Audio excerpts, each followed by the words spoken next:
Muscles और bones का perfect arrangement, body का रिदम बोलता है लोकोमोशन एंड मूवमेंट।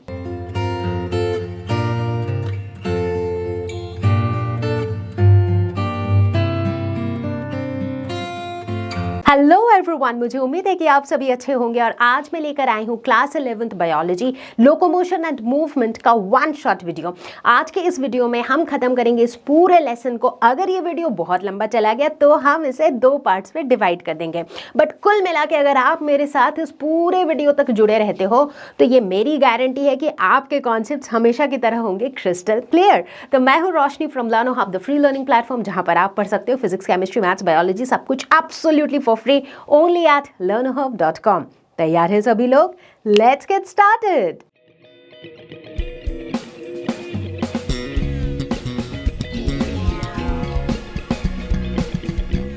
तो बच्चों, इस लेसन का नाम ही है लोकोमोशन एंड मूवमेंट। तो सबसे पहले हमें यह समझना जरूरी है कि लोकोमोशन क्या होता है और मूवमेंट क्या होता है, राइट? क्योंकि बहुत बार ये दोनों टर्म्स हमें सिमिलर से लगते हैं, बट ये सिमिलर है नहीं। तो सबसे पहले समझते हैं मूवमेंट क्या होता है। मूवमेंट का मतलब क्या है कि हमारे बॉडी का कोई भी पार्ट का मूव करना, यानी कि हमारे बॉडी के कोई भी पार्ट का पोजीशन चेंज होना। फॉर इंस्टेंस, अभी मैं आपसे बात कर रही हूं तो मेरा हाथ जो है वो हिल रहा है, हाथ जो है वो इस पोजीशन से उस पोजीशन में जा रहा है, तो दिस इज अ मूवमेंट। मेरे बॉडी का एक पार्ट जो है वो मूव कर रहा है। सिमिलरली बॉडी का जो पोस्चर है उसका अगर पोजीशन चेंज हो रहा है, right, so that is also movement. ठीक है, अब आप बोलोगे मैम फिर लोकोमोशन क्या है? जब हम लोकोमोशन की बात करते हैं, इसका मतलब है ऐसा मूवमेंट जिसकी वजह से उस पूरे ऑर्गेनिज्म का लोकेशन बदल रहा है। मतलब वो पूरा ऑर्गेनिज्म, फॉर इंस्टेंस अगर मैं एक ही जगह खड़े होकर सिर्फ हाथ हिला रही हूँ, दिस इज मूवमेंट, क्योंकि सिर्फ मेरा एक बॉडी पार्ट हिल रहा है। लेकिन यहीं अगर मैं वॉक करने लग जाऊं, व्हाट हैपन्स? उस केस में इस पूरे ऑर्गेनिज्म का, मैं एज अ होल एक ऑर्गेनिज्म हूँ, मेरा पूरा पोजीशन चेंज हो रहा है एक जगह से दूसरे जगह। So that is locomotion, right? So locomotion, loco से याद रखना कि पूरे ऑर्गेनिज्म का लोकेशन बदल जाता है, राइट? मूवमेंट में क्या होता है? किसी भी बॉडी पार्ट का या पोस्चर का मूवमेंट हो रहा होता है। ठीक है, तो कुछ एग्जांपल्स देखते हैं, राइट? जैसे मान लो अगर हम टाइप कर रहे हैं, अब एक ही जगह है तो ऑर्गेनिज्म का लोकेशन फिक्स्ड है, लेकिन फिंगर्स मूव कर रहे हैं, बॉडी पार्ट मूव हो रहा है, दैट इज मूवमेंट। अगर हम लिख रहे हैं, अगेन लोकेशन सेम है लेकिन हमारा हाथ सिर्फ हिल रहा है, सो दैट इज अगेन मूवमेंट। दूसरी तरफ अगर हम लोकोमोशन के एग्जाम्पल्स देखें तो it could be walking, running, jogging, playing football, dancing, जहां पर पूरे ऑर्गेनिज्म का जो पोजीशन है वो चेंज हो रहा है, एंड दैट्स लोकोमोशन। भाई लोकोमोशन होता क्या है, मूवमेंट होता क्या है, ये तो हमने समझ लिया, बट एक बार फटाफट से दोनों के डिस्टिंक्शन देख लेते हैं ताकि दिमाग में ना रहे कोई कंफ्यूजन, राइट? तो अगर हम बात करें लोकोमोशन की, तो लोकोमोशन मतलब चेंज इन लोकेशन। दूसरी तरफ मूवमेंट का मतलब होता है change in position of a body part, एक स्पेसिफिक बॉडी पार्ट की बात करते हैं। लोकोमोशन जो है ये हम ऑर्गेनिज्म लेवल पे डिफाइन करते हैं, मतलब पूरा का पूरा ऑर्गेनिज्म का लोकेशन चेंज हो रहा है। दूसरी तरफ मूवमेंट जो है ये सेल्यूलर लेवल पे हो सकता है, मतलब सेल का मूवमेंट, टिश्यू का मूवमेंट, ऑर्गन का मूवमेंट या फिर ऑर्गेनिज्म का मूवमेंट, राइट? सो मूवमेंट जो है वो हर लेवल पे हो सकता है। ओके, अगर लोकोमोशन की बात करें तो ऑल लोकोमोशंस आर मूवमेंट्स, क्योंकि हर लोकोमोशन में मूवमेंट होता है। फॉर इंस्टेंस अगर हम वॉकिंग की बात करें, राइट, पूरा ऑर्गेनिज्म का पोजीशन बदल रहा है, राइट? तो ये लोकोमोशन है, बट इस लोकोमोशन के अंदर भी बॉडी पार्ट्स का मूवमेंट हो रहा है ना भाई। जब हम वॉक कर रहे हैं, हमारे हाथ मूव कर रहे हैं, हमारे पैर मूव कर रहे हैं, तो इसका मतलब हर लोकोमोशन में मूवमेंट है। इसीलिए all locomotions are movement, but all movements are not locomotion. अगर मैं एक ही जगह खड़ी हूं और यूं यूं हाथ हिला रही हूं तो इसमें मूवमेंट तो है बट लोकोमोशन नहीं है, राइट? बात समझ में आई? तो मतलब सारे लोकोमोशन में मूवमेंट है बट हर मूवमेंट में लोकोमोशन नहीं है, एब्सोल्युटली। तो भाई अब सवाल ये उठता है कि मूवमेंट और लोकोमोशन के लिए जो ऑर्गन्स होते हैं, क्या ये स्पेशलाइज्ड डिफरेंट ऑर्गन्स होते हैं? And the answer is it need not be. ऐसा जरूरी नहीं है कि जो लोकोमोटरी ऑर्गन्स हैं वो बिल्कुल अलग ऑर्गन्स हैं, राइट? हो सकता है कुछ ऐसे ऑर्गन्स हो जो मूवमेंट और लोकोमोशन में मदद करते हो। कभी कभी ये ऑर्गन्स कुछ और फंक्शंस भी परफॉर्म कर रहे होते हैं। जैसे अगर हम एक एग्जाम्पल लेते हैं एक सिंपल से ऑर्गेनिज्म का, जो कि है पैरामीशियम। सो पैरामीशियम के बॉडी के चारों तरफ हम हम देखते हैं छोटे छोटे हेयर लाइक स्ट्रक्चर्स होते हैं जिनको हम क्या कहते हैं, सीलिया, राइट। ये सीलिया जो है इनको लोकोमोशन में मदद करता है, मतलब पैरामीशियम को एक जगह से दूसरी जगह जाने में मदद करता है, ठीक है। तो वैसे तो ये लोकोमोटरी ऑर्गन हुआ, बट ये सीलिया जो है इनके फूड पार्टिकल्स को इनके ओरल ग्रूव के अंदर डालने में भी मदद करता है, मतलब एक तरीके से खाने को इनके मुंह के अंदर डालने में भी ये सीलिया मदद करते हैं। तो उस तरीके से देखो, ऐसा कुछ नहीं है कि लोकोमोशन के लिए एक अलग से सेपरेट स्पेशलाइज्ड ऑर्गन है, right. So it is not really needed कि ऑर्गन्स डिफरेंट हो, बहुत बार वही ऑर्गन्स हैं जो मूवमेंट और लोकोमोशन में मदद कर रहे हैं और वो कुछ और फंक्शंस भी परफॉर्म कर रहे होते हैं। बात करेंगे हम टाइप्स ऑफ मूवमेंट के बारे में। सो मूवमेंट 3 टाइप के होते हैं, amoeboid movement, ciliary movement and muscular movement. तो चलो एक एक करके इनके बारे में समझते हैं। तो चलो सबसे पहले बात करते हैं एमीबॉइड मूवमेंट के बारे में। एमीबॉइड मूवमेंट नाम से क्या पता चल रहा है, ये ऐसा मूवमेंट है विच इज एमीबा लाइक, मतलब एमीबा के जैसा मूवमेंट। अब एमीबा का मूवमेंट कैसा होता है, एमीबा का मूवमेंट होता है बाय सूडोपोडिया। सूडो मतलब फॉल्स, पोडिया मतलब feet, false feet. False feet मतलब पैर है नहीं लेकिन झूठ मूठ का पैर है, मतलब something that acts like feet because that helps you to move, ठीक है। एमीबा के मूवमेंट को याद करते हैं। आई एम प्रिटी श्योर आप लोगों ने पहले किसी न किसी चैप्टर में, किसी न किसी क्लास में ये पढ़ा होगा, बट एक बार फिर सही। सो एमीबा को अगर हम देखें, इनका इरेगुलर शेप होता है और इनका जो पूरा प्रोटोप्लाज्म होता है, यानी कि इनका पूरा ये तो एक ही सेल के बने होते हैं, उस पूरे सेल के अंदर का सारा सामान इंक्लूडिंग द साइटोप्लाज्म, वो पूरा जो प्रोटोप्लाज्म है ना, वो प्रोटोप्लाज्म ही एक्सटेंड कर जाता है, जिसकी वजह से अमीबा का शेप चेंज होते रहता है और इसी से अमीबा जो है एक जगह से दूसरी जगह मूव भी करता है। तो इस तरह के मूवमेंट को हम कहते हैं एमीबॉइड मूवमेंट। अब ह्यूमन बॉडी के अंदर भी कुछ ऐसे सेल्स हैं जिनमें एमीबॉइड मूवमेंट देखा जाता है, जैसे कि पहला एग्जांपल है ल्यूकोसाइट्स, जो कि एक तरह का व्हाइट ब्लड सेल है, राइट, वहां पर ये मूवमेंट देखा जाता है। दूसरा एग्जांपल है मैक्रोफेजेस। मैक्रोफेजेस हमारे इम्यून सिस्टम का एक बहुत इंपॉर्टेंट पार्ट है। मैक्रो मतलब बड़ा, फेज मतलब टू ईट। टू ईट ऐसा क्यों, क्योंकि मैक्रोफेजेस जो हैं ये हार्मफुल सब्सटेंसेस को खा जाते हैं, ईट कर जाते हैं, एग्जैक्टली। सो मैक्रोफेजेस, ल्यूकोसाइट्स, इनमें हमें इस तरह का एमीबॉइड मूवमेंट देखने को मिलता है। दूसरा टाइप का मूवमेंट है सीलियरी मूवमेंट। सीलियरी मूवमेंट मतलब मूवमेंट बाय सीलिया। सीलिया क्या होते हैं, छोटे छोटे ढेर सारे हेयर लाइक स्ट्रक्चर, छोटे छोटे पतले पतले खूब सारे, ठीक है। ऐसा मूवमेंट हमें किस ऑर्गेनिज्म में देखने को मिलता है, एग्जाम्पल है पैरामीशियम, एग्जैक्टली। पैरामीशियम के देखो बॉडी के चारों तरफ छोटे छोटे छोटे छोटे हेयर लाइक स्ट्रक्चर्स है जिनको हम सीलिया कहते हैं और इनकी हेल्प से ये एक जगह से दूसरी जगह मूव करते हैं, ठीक है। सीलिया को यूं समझ लो, एक बार के लिए समझने के लिए, जैसे कोई भी ब्रश होती है ना क्लीन करने वाली, चाहे ब्रूम है या कोई ब्रश है क्लीन करने वाली, उसमें पतले पतले पतले पतले हेयर लाइक स्ट्रक्चर्स होते हैं, राइट, जो चीज़ों को मूव करने में हेल्प करती है, राइट। जैसे आप झाड़ू से ही आप ऐसे ऐसे से जब झाड़ू लगाते हो तो क्या होता है, गंदगी को जो है ये स्वीप करती है, एक तरफ लेके जाती है, इकट्ठा करती है। अगर उसमें बाल वगैरह टाइप की चीज़ें हो तो वो झाड़ू के उन ब्रशेस में फंस भी जाती हैं, राइट। तो कुछ ऐसा ही होता है यहाँ पर भी। अब हम अगर अपने ह्यूमन बॉडी की बात करें तो यहाँ पर बहुत से ऐसे ऑर्गन्स हैं जहाँ पर सीलिया प्रेजेंट होता है। इनफैक्ट कई ऐसे ऑर्गन्स हैं जिनके बाहर की जो कवरिंग है, यानी कि एपिथीलियम जो है वो सिलिएटेड है। जैसे सबसे बेस्ट एग्जाम्पल लो रेस्पिरेटरी ट्रैक्ट का। रेस्पिरेटरी ट्रैक्ट जो हमारे सांस लेने की जो नली है, जो ट्यूब है, उसमें सीलिया प्रेजेंट होता है। सीलिया का काम क्या होता है, अब देखो जब हम सांस लेते हैं तो हम हवा अंदर ले रहे हैं, हमारे नॉस्ट्रिल्स के थ्रू हवा अंदर जा रही है, बट हवा के साथ साथ बहुत सारे dirt, dust particles, foreign particles भी जा रहे हैं, राइट। अब देखो अंदर जो छोटे छोटे हेयर लाइक स्ट्रक्चर है इस रेस्पिरेटरी ट्रैक्ट में, वो क्या करते हैं, एयर को तो अंदर जाने देते हैं लेकिन फॉरेन पार्टिकल्स को ब्लॉक कर लेते हैं, है ना काम की चीज़। उसी तरीके से अगर हम फीमेल रिप्रोडक्टिव सिस्टम की बात करें तो वहाँ पर भी जो फैलोपियन ट्यूब होता है वहाँ पर सीलिया प्रेजेंट होता है। अब देखो वहाँ पे सीलिया का क्या काम होता है, अब सोच के देखो फैलोपियन ट्यूब क्या करता है, ओवरीज को कनेक्ट करता है यूट्रस से, राइट। अब ओवरीज में क्या होता है, एग्स प्रोड्यूस होते हैं, राइट। तो ये एग्स को ओवरीज से ट्यूब तक लाने में ये जो सीलिया है ये मदद करता है, क्योंकि ये तो देखो ब्रश लाइक स्ट्रक्चर होते हैं ना, वो ऐसे ऐसे ऐसे ऐसे मूव करते हैं, तो जो भी ऑब्जेक्ट वहाँ होता है ना वो उसको ऐसे आगे आगे धक्का मारते जाते हैं, जिसकी वजह से it helps particles move along the tube, और इसे ही हम कहते हैं सिलियरी मूवमेंट। सुपर। तो इसके बाद आता है तीसरा type of movement which is muscular movement. Muscular movement ऐसे मूवमेंट जो मसल्स के कॉन्ट्रैक्शन से होते हैं, ठीक है। मस्कुलर मूवमेंट के बारे में हम लोग बहुत ज्यादा डिटेल में आज इस वीडियो के अंदर बात करने वाले हैं, बट फिलहाल ये समझते हैं कि हमारे बॉडी में मस्कुलर मूवमेंट्स हमें कहाँ कहाँ देखने को मिलते हैं।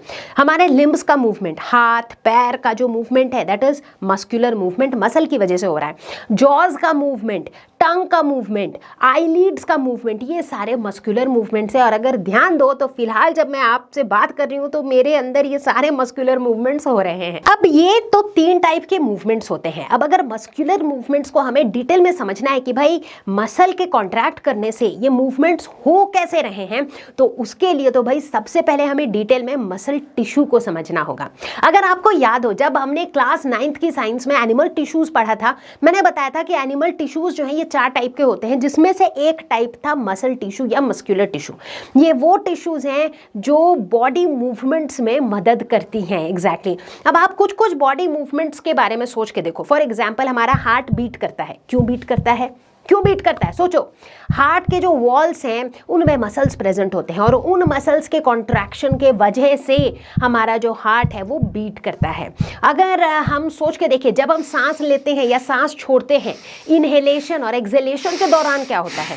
इनहेलेशन, हम हवा अंदर भरते हैं, बट ये हवा अंदर कहाँ जाती है? लंग्स में जाती है। लंग्स में जगह क्रिएट कैसे होता है?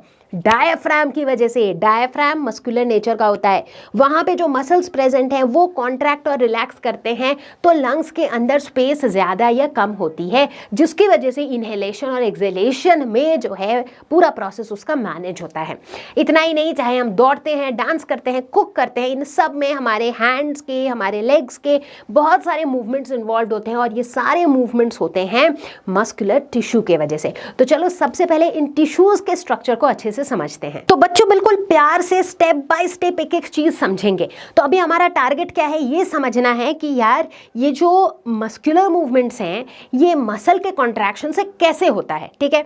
तो पहला स्टेप मैंने बताया कि यार इसमें कौन इन्वॉल्व है? मसल टिश्यू इन्वॉल्व है। एग्जैक्टली। अब मसल टिश्यू के अंदर क्या होता है? इसमें होते हैं मसल फाइबर्स, ठीक है। ये जो मसल फाइबर्स हैं इसके अंदर प्रेजेंट होते हैं कॉन्ट्रैक्टाइल प्रोटीन्स, मतलब ऐसे प्रोटीन्स जो कॉन्ट्रैक्शन और रिलैक्सेशन करवा सकते हैं, ठीक है। ऐसे कॉन्ट्रैक्टाइल प्रोटीन्स प्रेजेंट होते हैं। अब जाहिर सी बात है कि इन कॉन्ट्रैक्टाइल प्रोटीन्स की वजह से ही मसल का कॉन्ट्रैक्शन पॉसिबल होता है और मसल कॉन्ट्रैक्शन की वजह से ही ये मूवमेंट्स होती हैं, ठीक है। तो ये ऊपर ऊपर से आइडिया लग गया। कॉन्ट्रैक्टाइल प्रोटीन्स क्या होते हैं, उनका स्ट्रक्चर कैसा होता है, वो कैसे कॉन्ट्रैक्ट करते हैं, उनके कॉन्ट्रैक्ट करने से मूवमेंट कैसे होता है, हर एक चीज समझेंगे हम लोग, लेकिन स्टेप बाय स्टेप। तो अभी सबसे पहले हमारा फोकस मसल टिश्यू को समझने पे है। मसल टिश्यू 3 टाइप के होते हैं। पहला स्केलेटल मसल्स, दूसरा स्मूथ मसल्स और तीसरा कार्डियक मसल्स। सबसे पहले हम अपनी जान पहचान बढ़ाएंगे मसल टिश्यू के साथ, इनके टाइप्स, इनके स्ट्रक्चर्स को समझेंगे। जब इनके स्ट्रक्चर को अच्छे से समझ जाएंगे तब हम देखेंगे कि भाई इनमें कॉन्ट्रैक्शन कैसे होता है, फिर हम देखेंगे इनके कॉन्ट्रैक्शन से बॉडी में मूवमेंट कैसे होती है। बात क्लियर है? चलो सबसे पहले बात करेंगे about skeletal muscles. Skeletal muscles ये सबसे एबंडेंट मसल टिश्यू होता है हमारी बॉडी में, ठीक है। नाम इनका स्केलेटल मसल क्यों है? क्योंकि ये वैसे टिश्यूज हैं जो हमारे स्केलेटन सिस्टम के बोन्स के मूवमेंट करवाता है। हमारा जो स्केलेटन है वो बोन्स से बना है, इन बोन्स का मूवमेंट कराते हैं ये मसल्स। इनफैक्ट हमारी बॉडी में जितने भी इस तरह के मूवमेंट्स होते हैं ना, ये बोन्स, जॉइंट्स और मसल्स के कोऑर्डिनेशन से ही होता है। क्या होते हैं? देखो, बोन्स तो आप सबको पता है, राइट। बोन्स से ही हमारे बॉडी में 206 बोन्स होते हैं एक एडल्ट ह्यूमन में, और इन 206 बोन्स से हमारा पूरा स्केलेटन बनता है, ठीक है। अब जिन पॉइंट्स पर 2 बोन्स मीट करते हैं उसे हम जॉइंट कहते हैं। मसल्स बोन्स के साथ बहुत ही क्लोजली अटैच्ड होते हैं और मसल्स जो हैं ये सॉफ्ट टिश्यूज होते हैं जो कॉन्ट्रैक्ट और रिलैक्स कर सकते हैं। तो मसल्स के मूवमेंट की वजह से ही बोन्स जो है ये मूव करते हैं। तो बोन्स, मसल्स और जॉइंट्स एक साथ मिल करके हमारे बॉडी के मूवमेंट्स करवाते हैं। क्लियर है बात इतनी? ग्रेट। अच्छा, अब आते हैं वापस इन मसल्स पे, स्केलेटल मसल्स पे। अगर हम इनके स्ट्रक्चर को बारीकी से माइक्रोस्कोप में देखें तो हमें इनका जो अपीयरेंस है ना, उसमें हमें डार्क एंड लाइट बैंड्स देखने को मिलते हैं, मतलब स्ट्राइप स्ट्राइप स्ट्राइप वाली स्ट्रक्चर दिखती है, डार्क लाइट ऐसे ऑल्टरनेट बैंड्स देखने को मिलते हैं, जिसकी वजह से इन्हें हम स्ट्रिएटेड मसल्स भी कहते हैं। मतलब इनकी अपीयरेंस में स्ट्रिएशंस देखने को मिलता है, that's why they are called striated muscles. इनको वॉलेंटरी मसल्स भी कहा जाता है। वॉलेंटरी मसल्स क्यों? क्योंकि ये मसल्स से वैसी मूवमेंट्स होती हैं जो हमारे इच्छा के हिसाब से होती है। मतलब these movements are under our control. ठीक है, जैसे मान लो मेरा मन है कि मैं अपने हाथ को ऊपर करूं, मेरा मन है मैं हाथ नीचे कर दूं, मेरा मन है कि मैं हाथ को यूं घुमाऊं, राइट? तो जितनी मूवमेंट्स है ये मेरे इच्छा के हिसाब से हो रहा है, और जो मसल्स इस तरह के वॉलेंटरी मूवमेंट्स को करने में मदद करते हैं उनको हम वॉलेंटरी मसल्स कहते हैं, और यही होते हैं स्केलेटल मसल्स। तो इसीलिए स्केलेटल मसल्स को स्ट्रिएटेड मसल्स भी कहा जाता है, इनको वॉलेंटरी मसल्स भी कहा जाता है। तो चलो अब स्केलेटल मसल टिश्यू के स्ट्रक्चर को थोड़ा डिटेल में देखते हैं, राइट? तो एक स्केलेटल मसल टिश्यू को अगर अंडर द माइक्रोस्कोप ऑब्जर्व किया जाए तो देखा जाता है कि ये जो मसल फाइबर्स होते हैं ये लॉन्ग होते हैं, सिलिंड्रिकल शेप के होते हैं। इनफैक्ट इनमें सेल्स जो हैं ये मल्टी न्यूक्लिएटेड होते हैं, यानी कि अधिक बहुत सारे मेनी न्यूक्लियाई प्रेजेंट होते हैं इसमें। साथ ही साथ यहाँ पर मल्टीपल माइटोकॉन्ड्रिया प्रेजेंट होते हैं।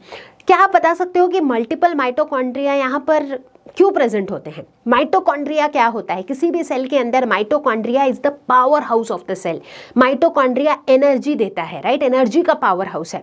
ज्यादा माइटोकॉन्ड्रिया मतलब ज्यादा एनर्जी। अब भाई जाहिर सी बात है स्केलेटल मसल्स का मेन काम है मूवमेंट। अब भाई मूवमेंट करने के लिए एनर्जी की तो जरूरत होती है ना, तो इसीलिए यहाँ पर मल्टीपल माइटोकॉन्ड्रिया होता है ताकि एनर्जी नीड्स को मीट किया जा सके ड्यूरिंग दीज मूवमेंट्स। अगर बात करें हम स्केलेटल मसल टिश्यू के फंक्शंस के बारे में, तो हमारे बॉडी के जितने भी कोऑर्डिनेटेड मूवमेंट्स होते हैं, चाहे वो आईबॉल के मूवमेंट्स हो या फिर वो जॉज के मूवमेंट हो, while we talk, while we chew, while we eat, चाहे वो हमारे लिम्स के मूवमेंट ही क्यों ना हो, जो इतने भी कोऑर्डिनेटेड मूवमेंट्स हैं उनमें होते हैं स्केलेटल मसल्स।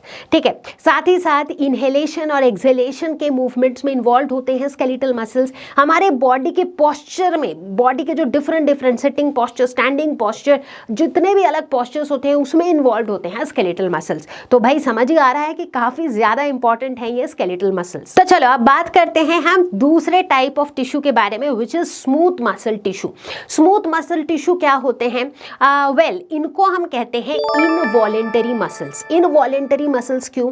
क्योंकि ये इन मसल्स के हेल्प से जो मूवमेंट्स होती हैं वो मूवमेंट्स हमारी इच्छा से नहीं होती हैं। They are not under our control absolutely. अब आप सोच रहे हो कि मैम ऐसा थोड़ी है, हमारे बॉडी के देखो जितने भी मूवमेंट्स है वो हमारी इच्छा से ही होता है। हमें देखना होता है तो हम देखते हैं, हमें बोलना होता है तो हम बोलते हैं, हमें हाथ हिलाना होता है तो हम हिलाते हैं। बिल्कुल सही, बट देखो ये जितनी मूवमेंट्स की आप बात कर रहे हो ना, ये सारे स्केलेटल मसल्स करते हैं। अब मैं आपको कुछ ऐसे एग्जाम्पल्स देती हूँ ऐसे मूवमेंट्स की जिन पे आपका कोई कंट्रोल नहीं है। जैसे मैंने खाना खाया, ठीक है, मैंने खाना तो खा लिया। अब इज इट पॉसिबल कि मैं अपने बॉडी को बोलूं कि भाई खाने को ना एग्जैक्टली यहीं पे रोक लो, फूड पाइप से नीचे मत जाने देना, स्टमक तक बिल्कुल पहुंचने मत देना। अगर मैं ऐसा बोलूं तो क्या ऐसा हो सकता है? नहीं हो सकता है, राइट? अगर सोच के देखो, जैसे ही खाना खाया तो उस खाने के साथ क्या होता है, वो खाना ऑटोमेटिकली हमारे डाइजेस्टिव ट्रैक्ट से यानी कि फूड पाइप से वो खुद ब खुद नीचे चला जाता है स्टमक तक, फिर स्टमक से चला जाता है इंटेस्टाइन। तो उसकी मूवमेंट चलती रहती है और उस मूवमेंट पर हमारा कोई कंट्रोल नहीं है। अगर हम अपने रिप्रोडक्टिव ट्रैक्ट की बात करें, for instance female reproductive tract की बात कर लें अगर, तो जो फीमेल गैमेट्स हैं यानी कि जो एग्स हैं, उनका जो मूवमेंट होता है ओवरी से फैलोपियन ट्यूब तक, क्या उस पर हमारा कोई कंट्रोल है कि भाई नहीं नहीं अभी नहीं भेजना है, बाद में भेजना है? कंट्रोल है? नहीं है, राइट? तो इस तरह के मूवमेंट में कौन इन्वॉल्व्ड है? मसल से तो इन्वॉल्व्ड है। सोच के देखो ना, जो खाना फूड पाइप से जाता है नीचे, कैसे जाता है? हमारे फूड पाइप के इनर वॉल्स पे, अंदर वाले वॉल्स पे जो है मसल्स प्रेजेंट होते हैं और उन मसल्स के मूवमेंट की वजह से ही खाना स्मूथली नीचे जाता है। इनफैक्ट मसल के उस मूवमेंट के लिए एक स्पेशल टर्म भी है। कौन बता सकता है वो टर्म? जितने भी लोगों ने मेरे साथ डाइजेस्टिव सिस्टम पढ़ा है, पेरिस्टालसिस, एब्सोल्युटली करेक्ट, राइट? तो इसका मतलब देखो यहाँ पर भी मसल्स के ही मूवमेंट हो रहे हैं, बट इन मसल्स के मूवमेंट पे हमारा कोई कंट्रोल नहीं है, इसीलिए ऐसे मूवमेंट्स को हम कहते हैं इनवॉलेंटरी मूवमेंट्स, और ऐसे मसल्स को हम कहते हैं इनवॉलेंटरी मसल्स। ठीक है, तो ये जो इस तरह के जो स्मूथ मसल्स हैं ये हमें कहाँ पर जनरली देखने को मिलते हैं? हमारे बॉडी के ऑर्गन्स के इनर वॉल्स पे, राइट, अंदर के वॉल पे हमें देखने को मिलता है। जैसे अभी अभी हमने देखा कि भाई डाइजेस्टिव ट्रैक्ट के इनर वॉल्स पे ऐसे मसल्स थे, रिप्रोडक्टिव ट्रैक्ट के इनर वॉल्स पे ऐसे मसल्स थे। ठीक है, अच्छा, इन मसल्स के स्ट्रक्चर को जब माइक्रोस्कोप के अंडर ऑब्जर्व किया गया तो देखा गया कि यार स्केलेटल मसल्स की तरह इनमें ना वो स्ट्रिएशंस नहीं थे, वो जो ऑल्टरनेट डार्क और लाइट बैंड वाला सिस्टम यहाँ नहीं था, ये पूरा मसल स्मूथ था, इसीलिए इनको स्मूथ मसल कहा जाता है। इनफैक्ट इसी वजह से इन्हें अनस्ट्रिएटेड मसल्स भी कहा जाता है। तो चलो स्मूथ मसल टिश्यू के स्ट्रक्चर को भी थोड़ा और करीब से देखते हैं। तो ये देखो, इनके स्ट्रक्चर हमारे स्केलेटल मसल से काफी ज्यादा डिफरेंट है। कैसे? क्योंकि ये सिलिंड्रिकल शेप के नहीं है, बल्कि ये स्पिंडल शेप्ड सेल्स हैं। स्पिंडल का शेप कैसा होता है? बीच में मोटा और साइड्स में पतला। एग्जैक्टली, तो ये थिन एलोंगेटेड होते हैं और एंड्स इनके पॉइंटेड होते हैं, तो इस शेप को हम कहते हैं स्पिंडल शेप्ड। ठीक है, तो ये स्पिंडल शेप्ड सेल्स होते हैं। अगर इनके बॉडी पे देखो तो यहाँ पर हमें वो ऑल्टरनेट डार्क लाइट बैंड्स नहीं दिख रहे हैं, तो स्ट्रिएशंस यहाँ पर नहीं होते हैं, इसीलिए इनको हम कहते हैं अनस्ट्रिएटेड या फिर स्मूथ मसल्स। साथ ही साथ अगर बात न्यूक्लियस की हो तो देखो हर एक सेल पर सिर्फ एक ही न्यूक्लियस देखने को मिल रहा है, तो again that is also one difference from the skeletal muscles. Skeletal muscles में एक सेल पे कई सारे मल्टीपल न्यूक्लियस थे, यहाँ पर एक सेल में एक ही न्यूक्लियस है, यानी कि ये यूनी न्यूक्लिएटेड है। तो स्मूथ मसल टिश्यूज के फंक्शन की अगर बात करें, काफी फंक्शंस तो मैं डिस्कस कर ही चुकी थी, बट एक बार और सही। तो जैसे कि एक तो हो गया movement of food along the digestive tract. Digestive tract में चाहे वो एलिमेंट्री कनाल हो, चाहे वो स्टमक हो, चाहे वो इंटेस्टाइन हो, इन सारे ऑर्गन्स के जो इंटरनल वॉल है उस पर इस तरह के मसल्स प्रेजेंट होते हैं, और इनके प्रेजेंट होने की वजह से फूड का जो मूवमेंट है वो काफी स्मूथली हो पाता है। इतना ही नहीं, दूसरा फंक्शन इनका होता है जेनाइटल ट्रैक्ट में, हमारे रिप्रोडक्टिव ट्रैक्ट में जो गैमेट्स का मूवमेंट होता है वो भी इन मसल्स के प्रेजेंट होने की वजह से ही होता है, तो वहां पर भी ये इनर वॉल्स पे इस तरह के स्मूथ मसल्स प्रेजेंट होते हैं। साथ ही साथ हमारे ब्लड वेसल्स का जो कॉन्ट्रैक्शन और रिलैक्सेशन होता है वो भी इस तरह के मसल्स की वजह से ही होता है। तो देखो ये सारे इनके जितने फंक्शंस है ना, ये सारे ऐसी जगहें हैं जहां पर उन मसल्स के मूवमेंट पे हमारा कोई कंट्रोल नहीं होता है। सो दैट इज व्हाई हम बोलते हैं कि जो स्मूथ मसल्स हैं ये इनवॉलेंटरी मूवमेंट्स को कंट्रोल करते हैं। तो चलो हम बात करते हैं तीसरे टाइप के मसल्स के बारे में, जो कि है कार्डियक मसल्स। कार्डियक ये शब्द ही हार्ट से रिलेटेड होता है, इसीलिए ये इन मसल्स को हम हार्ट मसल्स भी कहते हैं। ये काफी रेयर होते हैं, इनफैक्ट ये सिर्फ हार्ट में ही पाए जाते हैं, तभी तो इनका नाम है इतना specific to heart, that is cardiac muscles. अब हार्ट का जो मूवमेंट होता है, हार्ट जो बीट करता है, क्यों बीट करता है? क्योंकि हार्ट के वॉल्स में जो मसल्स प्रेजेंट हैं उनके कॉन्ट्रैक्शन और रिलैक्सेशन से, और यही मसल्स है कार्डियक मसल्स। अगर आप लोगों को याद हो, जब हम लोग हार्ट के फंक्शनिंग को पढ़ रहे थे हमारे एक पिछले वीडियो में, जब हम बॉडी फ्लूइड्स एंड सर्कुलेशन वाला लेसन कर रहे थे, तो वहां पर हमने काफी डिटेल में इसको कवर किया था कि भाई हार्ट बीट कैसे करता है। ऐसे नोड याद है, सिनोएट्रियल नोड याद है कि नहीं? वो एक सिग्नल भेजता है, वो सिग्नल जैसे ही पहुंचता है तो हार्ट के जो चेंबर्स हैं, ऑरिकल्स और वेंट्रिकल्स, पहले ऑरिकल्स कॉन्ट्रैक्ट करते हैं, फिर वही सिग्नल जब एवी नोड के थ्रू वेंट्रिकल्स तक पहुंचता है तो वेंट्रिकल्स कॉन्ट्रैक्ट करते हैं। तो हार्ट के जो ये चेंबर्स हैं ये कॉन्ट्रैक्ट कैसे करते हैं? इनके वॉल्स में जो मसल्स प्रेजेंट हैं वो कॉन्ट्रैक्ट करते हैं, और इनके कॉन्ट्रैक्शन की वजह से ही हार्ट बीट करता है, धुक धुक धुक धुक, right? So I guess everybody understood this कि भाई कार्डियक मसल्स जो हैं ये बहुत ज़्यादा इंपॉर्टेंट है। इनफैक्ट ये इन मसल्स का जो मूवमेंट है that is not controlled by the central nervous system. Brain इसको कंट्रोल नहीं करता है। हार्ट जो बीट करता है वो उसके पास उसका खुद का मैकेनिज्म है, वो खुद ही इम्पल्स जनरेट कर रहा है, सिग्नल्स जनरेट कर रहा है, और खुद ही उसके मसल्स जो हैं वो बीट कर रहे हैं, जिसकी वजह से हार्ट बीट कर रहा है। So that's about cardiac muscles. चलो फटाफट से इसके भी स्ट्रक्चर को देखते हैं, इसके भी फंक्शन को देखते हैं। तो बच्चों कार्डियक मसल्स की कुछ सिमिलैरिटीज स्केलेटल मसल्स के साथ होती है, तो कुछ और सिमिलैरिटीज स्मूथ मसल्स से होती है। ठीक है, तो जैसे इसके कुछ फीचर्स बताती हूँ। अगर इसके स्ट्रक्चर पे हम बहुत ज्यादा फोकस करें तो यहाँ पर हमें स्ट्रिएशंस देखने को मिलता है, मतलब ऑल्टरनेट डार्क लाइट बैंड्स देखने को मिलता है, हालांकि वो बहुत ज्यादा प्रोमिनेंट नहीं होते। तो ये सिमिलैरिटी किसके साथ है? स्केलेटल मसल्स के साथ। दूसरी तरफ अगर हम इनके सेल्स को देखें तो ये यूनी न्यूक्लिएट होते हैं, मतलब एक सेल में एक ही न्यूक्लियस होता है, और ये किसके साथ सिमिलैरिटी है? स्मूथ मसल्स के साथ। एक और फीचर की अगर हम बात करें तो ये इनवॉलेंटरी मसल्स होते हैं, क्योंकि देखो भाई हार्ट का बीट करना भी हमारे कंट्रोल में थोड़ी है, हम अपने हार्ट को थोड़ी बोल सकते कि भाई धड़कना बंद कर दो, राइट? तो ये इनवॉलेंटरी मसल्स हैं, तो ये सिमिलैरिटी भी किसके साथ हुई? स्मूथ मसल्स के साथ। तो चलो भाई अब देख लेते हैं एक quick comparison between skeletal muscles, smooth muscles and cardiac muscles. Exactly striations की अगर बात करें तो स्केलेटल मसल्स स्ट्रिएटेड होते हैं, स्मूथ मसल्स में स्ट्रिएशंस नहीं होता है, और कार्डियक मसल्स में स्ट्रिएशंस होता है बट नॉट सो प्रोमिनेंट।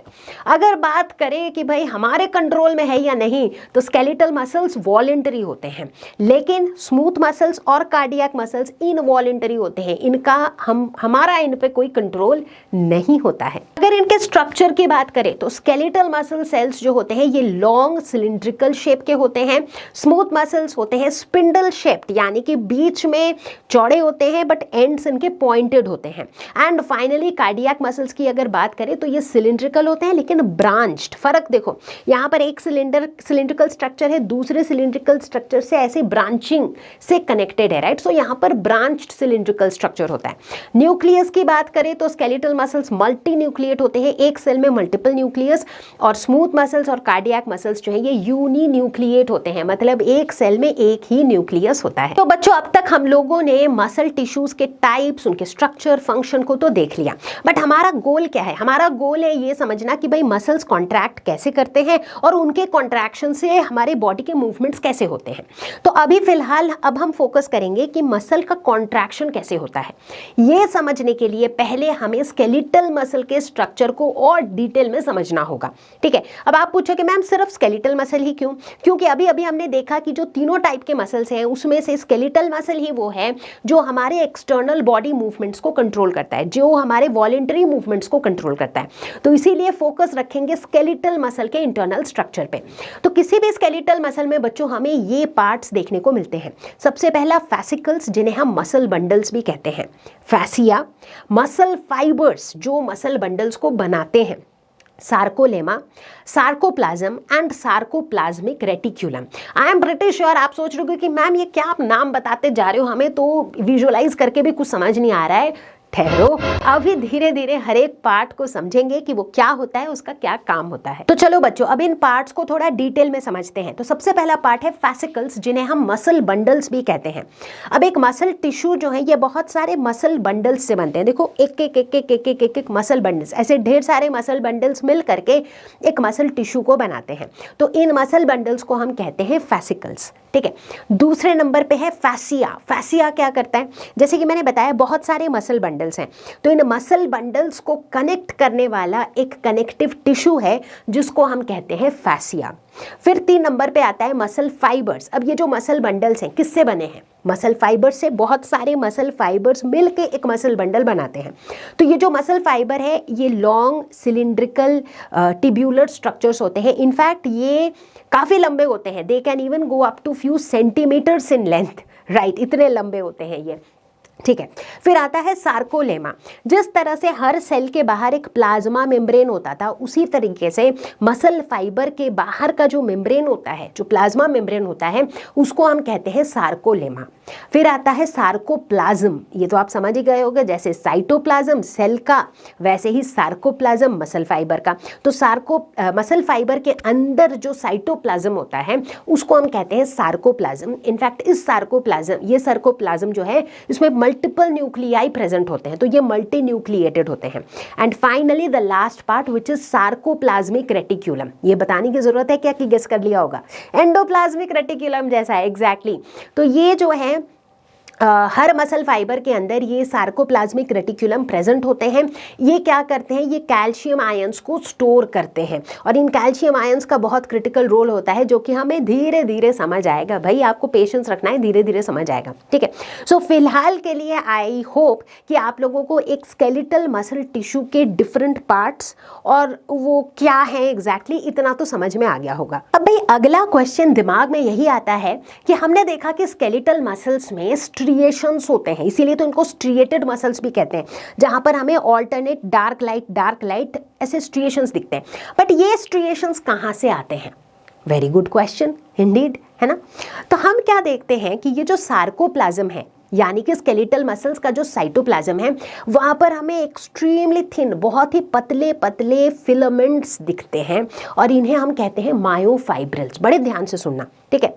तो इनके सार्कोप्लाज्म में पतले पतले पतले पतले फिलामेंट्स हैं जो पैरेलली अरेंज्ड है, मतलब एक फिलामेंट, दो फिलामेंट, तीन फिलामेंट, ऐसे पैरेलली अरेंज्ड हैं। एंड इंटरेस्टिंगली ये जो फिलामेंट्स हैं इनमें हमें डार्क और लाइट रीजन्स देखने को मिलते हैं। मतलब ये जो फिलामेंट है ना, ऐसे समझो कि जैसे मान लो एक धागा है आपके पास, वो धागा कुछ इस तरह का है, black white black white black white, ऐसे उसमें ना एक ब्लैक जगह है, फिर वाइट जगह, ब्लैक वाइट, इस तरह का धागा है। अब ऐसे इमेजिन करो कि ऐसे बहुत सारे धागे अगर आप बिल्कुल पैरेलली अरेंज कर दो तो क्या होगा, क्या देखने को मिलेगा आपको? Dark band, light band, dark band, light band. Exactly वही कहानी यहां पर हो रही है, ठीक है। तो ये जो स्ट्रिएशंस हैं, ये स्ट्रिएशंस मायोफाइब्रिल्स की वजह से हैं। मायोफाइब्रिल्स ये थिन फिलामेंट्स को हम कहते हैं। अब मायोफाइब्रिल्स में ये डार्क और लाइट क्या चीज से आ रहा है, क्या चीज से उसका एक पोर्शन डार्क है फिर एक पोर्शन लाइट है? तो उसका जवाब है कि मायोफाइब्रिल्स में प्रोटीन्स प्रेजेंट होते हैं। दो टाइप के प्रोटीन प्रेजेंट होते हैं, एक्टिन और मायोसिन। जहां जहां एक्टिन है वहां वहां लाइट कलर है, जहां जहां मायोसिन है वहां वहां डार्क कलर है। वेरी वेरी इंपॉर्टेंट, अच्छे से याद कर लो इस स्ट्रक्चर को, बिकॉज यही काम आएगा आगे का मसल कॉन्ट्रैक्शन समझने में, ठीक है। एक बार फिर से बताती हूँ। तो हमारे मसल फाइबर्स के अंदर जो सार्कोप्लाज्म होता है उसमें पतले पतले फिलामेंट्स होते हैं जिनको हम क्या कहते हैं? मायोफाइब्रिल्स। एग्जैक्टली इन मायोफाइब्रिल्स में प्रोटीन्स होते हैं, एक्टिन और मायोसिन, जिनकी वजह से इन मायोफाइब्रिल्स में डार्क और लाइट रीजन्स होते हैं, ठीक है। मायोसिन की वजह से डार्क रीजन होता है, एक्टिन की वजह से लाइट रीजन होता है। इसको याद कैसे रखोगे? एक सिंपल सा मेमोरी ट्रिक, डीएम बोलते हैं ना हम लोग, भाई मुझे डीएम कर देना, डायरेक्ट मैसेज, डीएम यूज करते हैं। डीएम याद रखो, डी मतलब डार्क, एम मतलब myosin. So dark region myosin की वजह से होता है, सो जाहिर सी बात है कि लाइट रीजन एक्टिन की वजह से होगा, ठीक है। सो डीएम से याद रखना, डार्क रीजन किससे होता है? मायोसिन प्रोटीन से होता है, ठीक। तो भाई अब इस क्वेश्चन का जवाब तो मिल गया कि ये जो स्केलेटल मसल्स होते हैं इनमें स्ट्रिएशंस कहाँ से आते हैं। तो बच्चों अब मजे की बात तो ये है कि ये जो एक्टिन और मायोसिन है ना, ये जो दो प्रोटीन्स है ना, ये दो प्रोटीन सबसे क्रूशियल रोल प्ले करते हैं इन मसल कॉन्ट्रैक्शन। इतना क्रूशियल कि इन दोनों प्रोटीन्स को कहा जाता है कॉन्ट्रैक्टाइल प्रोटीन्स। कॉन्ट्रैक्टाइल प्रोटीन्स, ऐसे प्रोटीन्स जो मसल को कॉन्ट्रैक्ट करवाता है, समझ रहे हो? तो भाई इतने इंपॉर्टेंट है तो इनके स्ट्रक्चर को थोड़ा और अच्छे से समझना जरूरी है, ठीक है। तो चलो समझते हैं। सबसे पहले बात करते हैं एक्टिन की। एक्टिन कहाँ पे प्रेजेंट होता है? लाइट बैंड्स पे प्रेजेंट होता है, ठीक है। अब इस स्ट्रक्चर पे एकदम फुल फोकस, राइट, एकदम जूम कर लो। अब लाइट बैंड वाली जगह को बड़े ध्यान से देखो। अब लाइट बैंड्स को ना मैंने वाइट कलर की लाइन से दिखाया है और जो डार्क वाला रीजन है उसको डार्क कलर की लाइन से दिखाया है, ठीक है। तो अब यहाँ पर देखो, जो हमारा एक्टिन वाला रीजन है, जो लाइट बैंड का रीजन है, उसमें देखो सिर्फ थिन फिलामेंट्स प्रेजेंट हैं। अगेन एक और बात ध्यान रखो कि जो लाइट बैंड्स है ना, जो वाइट कलर की फिलामेंट्स हैं दे आर थिन, जो डार्क बैंड्स हैं दे आर थिक, ठीक है। तो इसीलिए मैं थिन और थिक फिलामेंट बोलूंगी, ठीक है। तो अब अगर इस लाइट बैंड के रीजन को देखें तो यहाँ पर सिर्फ लाइट कलर दिख रहा है, इस रीजन में कोई डार्क कलर नहीं दिख रहा है, यहाँ पर सिर्फ थिन फिलामेंट्स हैं। तो यानी कि इस पूरे रीजन का जो कॉम्पोजिशन है दैट इज होमोजीनियस, मतलब एक ही टाइप की चीज प्रेजेंट है इस पूरे रीजन में।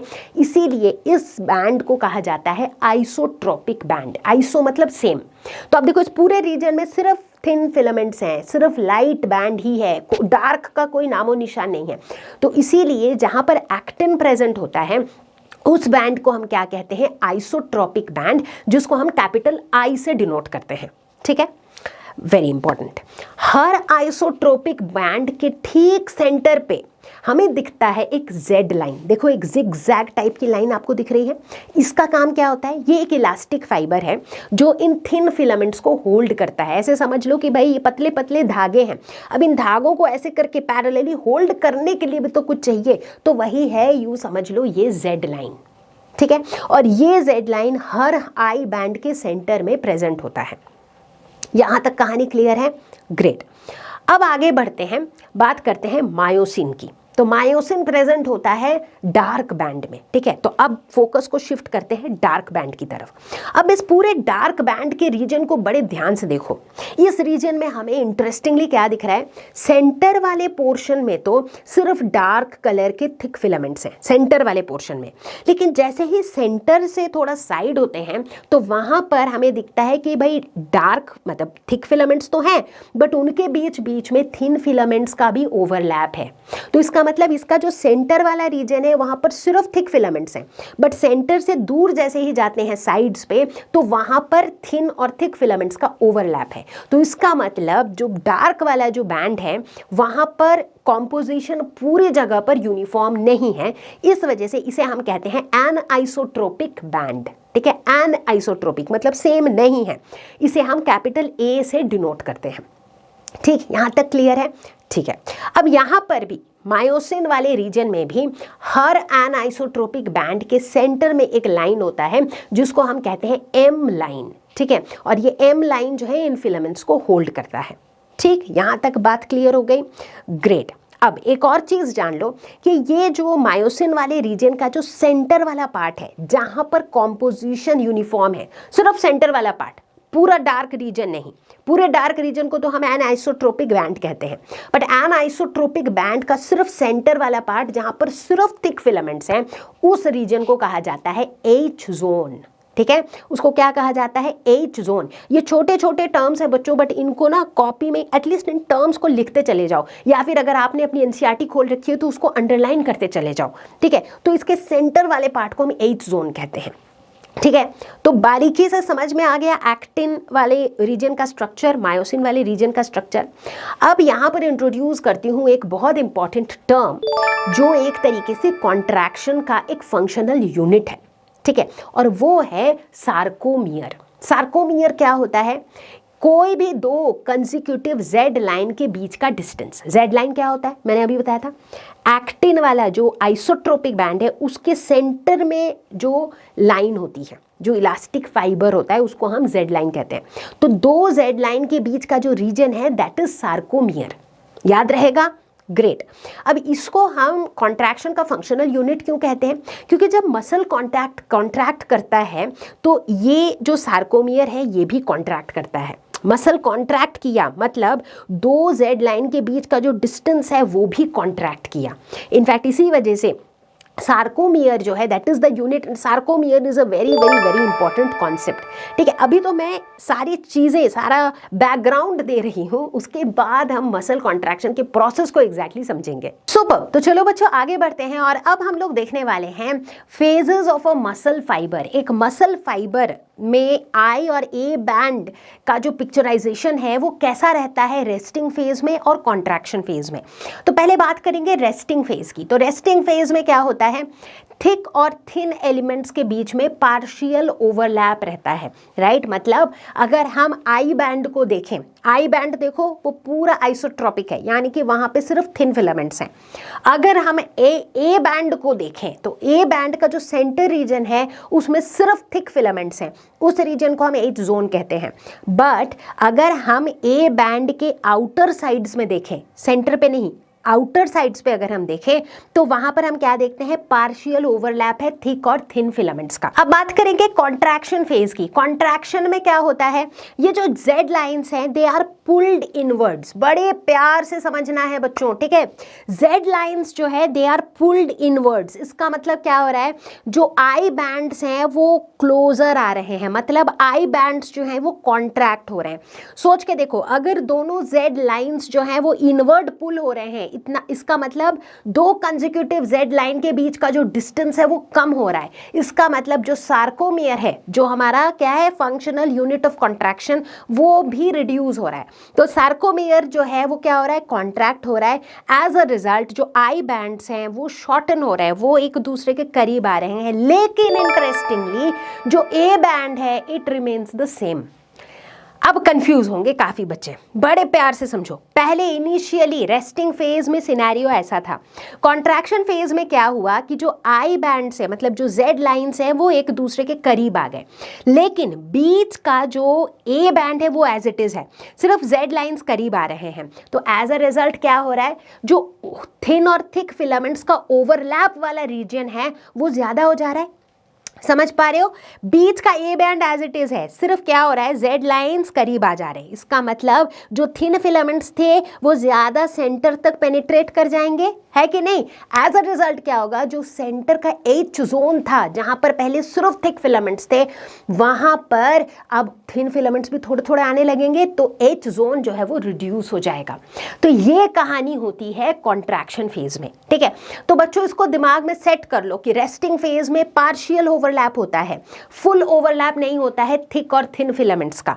थिक और थिन फिलामेंट्स क्या है, एक्टिन और मायोसिन, राइट। लेकिन कॉन्ट्रैक्शन फेज में जो है ओवरलैप बढ़ जाता है, एक्टिन और मायोसिन का जो ओवरलैप है वो बढ़ जाता है। प्यारे बच्चों, अब हम लोगों को समझने की जरूरत है structure of actin and myosin. जरूरी है, अगर हमें ये देखना है कि भाई एक्टिन और मायोसिन का ओवरलैप कैसे हो रहा है, तो एक्टिन और मायोसिन के स्ट्रक्चर को जानना बहुत जरूरी है। तो सबसे पहले देखेंगे एक्टिन के स्ट्रक्चर को।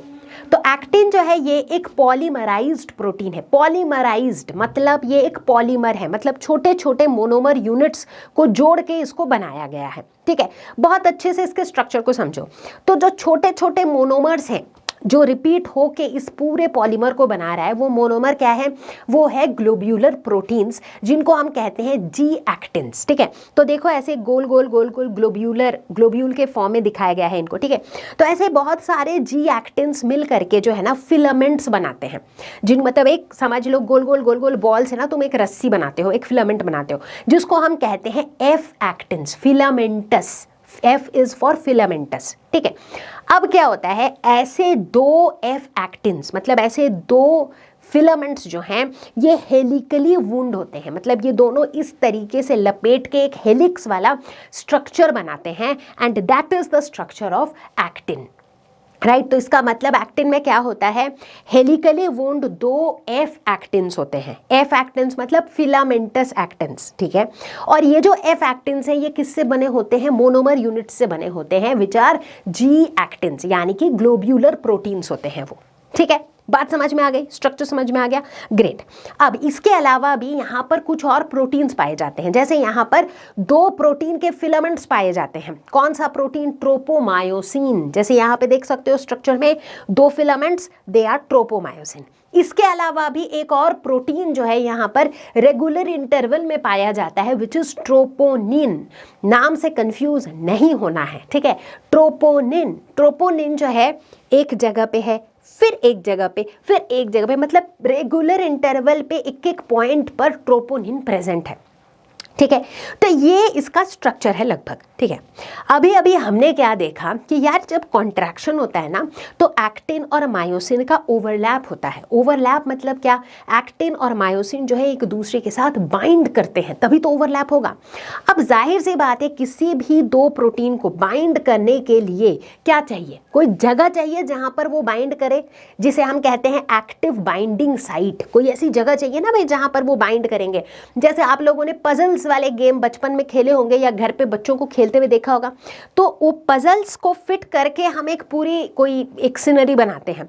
तो दो पजल्स को फिट होने के लिए उनके बाइंडिंग साइट्स चाहिए कि भाई एक पजल अगर ऐसा है तो दूसरा ऐसा है तो वो फिट हो गया, राइट। तो बाइंडिंग साइट चाहिए। ठीक उसी तरीके से एक्टिन और मायोसिन को अगर बाइंड होना है तो उनका बाइंडिंग साइट चाहिए।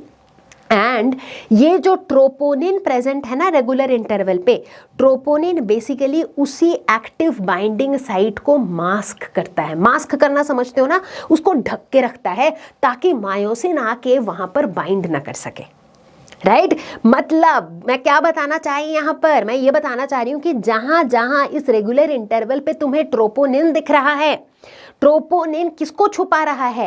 एक्टिव बाइंडिंग साइट को छुपा रहा है। यानी कि अगर तुम ट्रोपोनिन को यहां से हटा दोगे तो उस जगह पे मायोसिन आके एक्टिन के साथ बाइंड हो सकता है। Very very important information, right. तो मतलब यहां पर जो हमने स्ट्रक्चर देखा, यहां पे हमने देखा कि यार एक इंटरवल पे ट्रोपोनिन प्रेजेंट है। क्यों प्रेजेंट है? क्योंकि वो एक्टिव बाइंडिंग साइट को मास्क करके रखा हुआ है। जब तक ट्रोपोनिन वहां पे है तब तक मायोसिन आके एक्टिन के साथ बाइंड नहीं हो सकता है, लेकिन जैसे ही ट्रोपोनिन हटा वैसे ही मायोसिन आके एक्टिन के साथ बाइंड कर जाएगा। इनफैक्ट बच्चों यही कारण है कि रेस्टिंग फेज में हम क्या देखते हैं, एक्टिन और मायोसिन का कंप्लीट ओवरलैप नहीं हो पाता है। क्यों? क्योंकि रेस्टिंग फेज में ट्रोपोनिन जो है वो एक्टिव बाइंडिंग साइट को ब्लॉक करके बैठा रहता है। ठीक है, मतलब कहानी कुछ यूं हो गई कि लेट अस से कि पजल के ये दो पीसेस हैं। ठीक है, ये हमारा एक्टिन है, ठीक है, और ये दूसरा वाला मायोसिन है। अब देखो दोनों बड़े प्यार से बाइंड हो रखे हैं, लेकिन मान लो अब ये जिस जगह पर मायोसिन एक्टिन के साथ बाइंड हो रहा है, अगर उस जगह पर एक कोई दूसरा ट्रोपोनिन आ जाए और उसको उस जगह को ब्लॉक करके रख दे, तो क्या मायोसिन आके इस पजल पीस के साथ ज्वाइन हो पाएगा? नहीं हो पाएगा।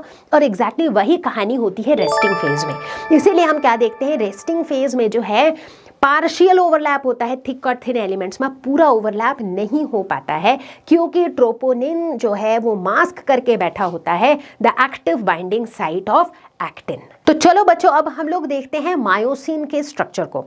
एक्टिन की ही तरह मायोसिन भी जो है एक पॉलीमराइज्ड प्रोटीन है, यानी कि ये भी छोटे छोटे मोनोमर यूनिट्स से बने होते हैं।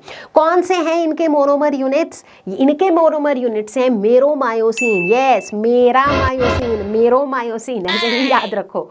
ठीक है, अब मेरोमायोसिन के स्ट्रक्चर को देखो।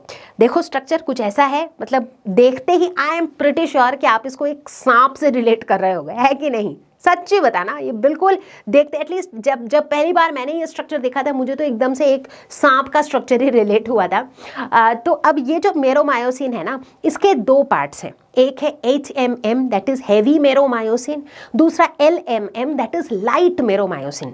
अब सांप की जो पुच्छी है ना, सांप है नहीं, ये है मेरोमायोसिन, ठीक है, प्रोटीन का छोटा सा सब यूनिट। तो इसका जो टेल वाला पार्ट है दैट इज लाइट मेरोमायोसिन यानी कि LMM, और इसका जो ऊपर का हिस्सा है जिसमें हेड है और ये शॉर्ट आर्म कहते हैं इसको, हेड और शॉर्ट आर्म जो है दैट इज हेवी मेरोमायोसिन। ठीक है, अगर बड़े ध्यान से देखो तो ये जो हेवी मेरोमायोसिन वाला पार्ट है ना, ये फिलामेंट के सरफेस से बाहर की तरफ निकला हुआ प्रोजेक्टेड है। इसी वजह से इसको कई बार क्रॉस आर्म भी कहा जाता है। ठीक है, वेरी इंपॉर्टेंट पार्ट, इसके हेड रीजन में ही एक्टिव बाइंडिंग साइट होता है जहां पर मायोसिन जो है वो एक्टिन के साथ बाइंड हो सकता है। ठीक है, तो अब यहाँ पे सबसे इंपॉर्टेंट जानने वाली बात क्या थी एक्टिन और मायोसिन के स्ट्रक्चर में, कि एक्टिन में एक्टिव बाइंडिंग साइट कहाँ पर है? जहाँ ट्रोपोनिन बैठा है, क्योंकि ट्रोपोनिन ही उस एक्टिव बाइंडिंग साइट को मास्क करे बैठा है। मायोसिन में एक्टिव बाइंडिंग साइट कहाँ पर है? उसके हेड पर है। ठीक है, मायोसिन के हेड पर जो ये एक्टिव बाइंडिंग साइट है, यहाँ पर एक्टिन के साथ भी ये जुड़ सकता है और यहाँ पर ATP भी आके जुड़ सकती है। सो बेसिकली मायोसिन के हेड पे है ये एक्टिव बाइंडिंग साइट। तो भाई बच्चों अब जब हम लोगों ने सारे स्ट्रक्चर समझ लिए हैं, सारी तैयारी कर ली है, तो आई थिंक अब हम लोग पूरी तरह से तैयार हैं मैकेनिज्म समझने के लिए कि भाई मसल कॉन्ट्रैक्शन कैसे होता है। तो एक थ्योरी है जो मसल कॉन्ट्रैक्शन के मैकेनिज्म को समझाती है और उस थ्योरी को हम कहते हैं स्लाइडिंग फिलामेंट थ्योरी।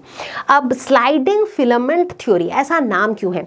क्योंकि हम क्या देखते हैं मसल कॉन्ट्रैक्शन के दौरान जो थिक फिलामेंट्स हैं और जो थिन फिलामेंट्स हैं वो एक दूसरे पे स्लाइड करते हैं, जिसको हम ओवरलैप कहते हैं, जिसको हम बाइंडिंग कहते हैं एक्टिन और मायोसिन का, राइट। तो इसीलिए इस थ्योरी का नाम पड़ा स्लाइडिंग फिलामेंट थ्योरी। तो ये थ्योरी हमें बताती है कि किस तरीके से मसल्स जो है एक फोर्स प्रोड्यूस करते हैं जो कि फर्दर मूवमेंट कॉज करता है। ठीक है, तो चलो सबसे पहले जान लेते हैं कि भाई इस स्लाइडिंग फिलामेंट थ्योरी में कौन कौन सी चीजें हैं जो इंपॉर्टेंट रोल प्ले करता है। सबसे पहला एक्टिन, दूसरा मायोसिन, भाई इसीलिए तो एक्टिन मायोसिन के स्ट्रक्चर को इतना डिटेल में हमने समझा।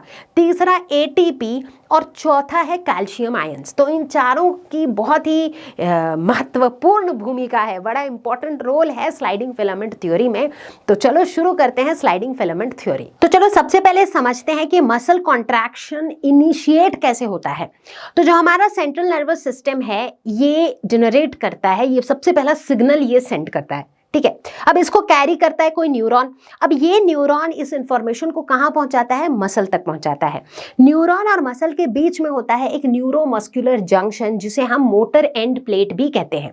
तो इसका मतलब सिग्नल सेंड करता है सेंट्रल नर्वस सिस्टम, फिर वो सिग्नल पहुंचता है मोटर एंड प्लेट पे, वहां पे जाके रिलीज होता है न्यूरोट्रांसमीटर। ये न्यूरोट्रांसमीटर क्या है, ये बेसिकली एक केमिकल है एसिटाइल कोलिन। जैसे ही ये रिलीज होता है वैसे ही एक ऐसे समझो कि एक सिग्नल मिल जाता है जिससे एक एक्शन पोटेंशियल जनरेट होता है। ये एक्शन पोटेंशियल कहाँ जनरेट होता है, मसल फाइबर के प्लाज्मा मेम्ब्रेन में। अब आप मुझे बताओगे कि मसल फाइबर के प्लाज्मा मेम्ब्रेन को हम क्या कहते हैं, क्या कहते हैं, फटाफट से बताओ। Sarcolemma, exactly, absolutely correct. तो सबसे पहले तो भाई मेम्ब्रेन में जनरेट होता है और फिर बाद में वही एक्शन पोटेंशियल धीरे धीरे पूरे मसल फाइबर में स्प्रेड हो जाता है। स्प्रेड हो जाता है मतलब उसके सार्कोप्लाज्म में पूरा स्प्रेड हो जाता है। अब मसल फाइबर के सार्कोप्लाज्म में क्या होता है, सार्कोप्लाज्मिक रेटिक्यूलम। मैंने बताए हैं ये सारे पार्ट्स है ना। सार्कोप्लाज्मिक रेटिक्यूलम का काम क्या होता था, ये कैल्शियम आयंस को स्टोर करता था। अब जैसे ही ये सिग्नल वहां तक पहुंचता है तो जो सार्कोप्लाज्मिक रेटिक्यूलम है ये कैल्शियम आयंस को रिलीज करना शुरू कर देता है। कहाँ रिलीज करता है, सार्कोप्लाज्म में, राइट। तो सार्कोप्लाज्मिक रेटिक्यूलम जो है it is like an organelle जो कि सार्कोप्लाज्म में प्रेजेंट है। तो अब सार्कोप्लाज्मिक रेटिक्यूलम के अंदर से कैल्शियम आयंस रिलीज हो के कहाँ आ जाते हैं, सार्कोप्लाज्म में आ जाते हैं। सो बेसिकली होता कुछ यूं है कि सार्कोप्लाज्म में खूब सारे कैल्शियम आयंस आ जाते हैं। अब अगर मैं ये कहूं कि ये कैल्शियम आयंस जैसे ही सार्कोप्लाज्म में आ जाते हैं, इसी के वजह से एक्टिन और मायोसिन एक दूसरे से बाइंड हो जाते हैं। तो क्या आपको अजीब लगेगा, बिल्कुल लगना ही चाहिए। आप बोलोगे कि मैम कैल्शियम आयंस यहाँ सार्कोप्लाज्म में रिलीज हो गए, उससे एक्टिन और मायोसिन कैसे बाइंड हो गए। चलो समझते हैं। तो अब आ गए हैं हम स्लाइडिंग फिलामेंट थ्योरी के स्टेप नंबर 1 पे। तो स्टेप नंबर 1 में क्या होता है कि यार सार्कोप्लाज्म में कैल्शियम आयंस खूब सारे आ जाते हैं, ठीक है। अब पहले तो आपको ये याद दिला दूं कि एक्टिन और मायोसिन भी जो है वो सार्कोप्लाज्म में ही होते हैं। आप भूल तो नहीं रहे हो कि सार्कोप्लाज्म क्या है, मसल फाइबर का साइटोप्लाज्म है। यस, एक्टिन और मायोसिन क्या है, ये वो प्रोटीन्स हैं जो मायोफाइब्रिल्स में प्रेजेंट है। और मायोफाइब्रिल्स क्या हैं, बहुत ही पतले फिलामेंट्स जो कि कहाँ पे प्रेजेंट है, मसल फाइबर्स में प्रेजेंट है। एग्जैक्टली, मतलब ये भी सार्कोप्लाज्म में प्रेजेंट है। तो कुल मिला के अभी कहानी कुछ यूं है कि कैल्शियम आयंस रिलीज हो रहे हैं सार्कोप्लाज्म में, एक्टिन और मायोसिन भी सार्कोप्लाज्म में ही प्रेजेंट है, ठीक है। तो पहले स्टेप में क्या होता है कि भाई जब कैल्शियम आयंस इतना ज्यादा हो जाता है ना, तो ये कैल्शियम आयन ट्रोपोनिन के साथ बाइंड कर जाता है। ट्रोपोनिन, याद करो एक्टिन के स्ट्रक्चर को। तो यहाँ पर मैंने एक्टिन और मायोसिन दोनों का स्ट्रक्चर दिखाया हुआ है। सो फिलहाल देखो दोनों के बीच में कोई बाइंडिंग नहीं हो रही है, राइट। क्यों, क्योंकि भाई एक्टिन का जो एक्टिव बाइंडिंग साइट है वहाँ पर तो ट्रोपोनिन बैठा हुआ है, उस साइट को मास्क किया हुआ है। जब कैल्शियम आयन ज़्यादा हो जाते हैं तो कैल्शियम आयन ट्रोपोनिन के साथ बाइंड कर जाता है। जैसे ही ट्रोपोनिन वहाँ से हटा तो क्या हुआ, जो एक्टिन का एक्टिव बाइंडिंग साइट था वो फ्री हो गया। तो अब आप पहुंचे हैं हम लोग स्लाइडिंग फिलामेंट थ्योरी के स्टेप नंबर 2 में। अब आप लोग कहोगे कि मैम चीज़ें तो बड़ी आसान हो गई है, जो एक्टिन का एक्टिव बाइंडिंग साइट है वो तो फ्री हो गया है, तो जाए मायोसिन जाए और वहां पे जुड़ जाए। लेकिन रुको रुको रुको, मायोसिन को वहां जाके जुड़ने के लिए क्या चाहिए, उसको भी तो यार एनर्जी चाहिए। अब आपको कुछ भी काम करना होता है, दौड़ना है, भागना है, कहीं जाना है, एनर्जी तो चाहिए होती है।